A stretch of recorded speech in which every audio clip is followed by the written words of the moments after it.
কাউকে ভোট দিলেন মানে হলো আপনি দুইটা কথা সাক্ষী দিলেন। এক নম্বর সাক্ষী দিলেন যে আমি যাকে ভোট দিলাম এই লোকটা আমানতদার, সে কোনোদিন দেশের এবং জনগণের কোনো হক, কোনো সম্পদ, কোনো অধিকার খেয়ানত করবে না, আমি এই সাক্ষী দিলাম। এটা হলো প্রথম, কাউকে ভোট দেওয়ার অর্থ হলো তাকে আমানতদার হিসেবে সাক্ষী দেওয়া। দুই নম্বর হলো কাউকে ভোট দেওয়ার অর্থ হলো যে তাকে আমি যেই জন্য ভোট দিলাম সে এই কাজের যোগ্য, আমি সাক্ষী দিচ্ছি।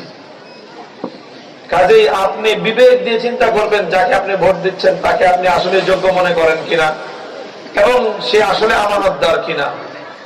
যদি সে আমানতদার না হয়ে থাকে এবং সে যদি যোগ্য না হয়ে থাকে, আপনি যদি তাকে ভোট দেন তার মানে আপনি মিথ্যা সাক্ষ্য দিলেন।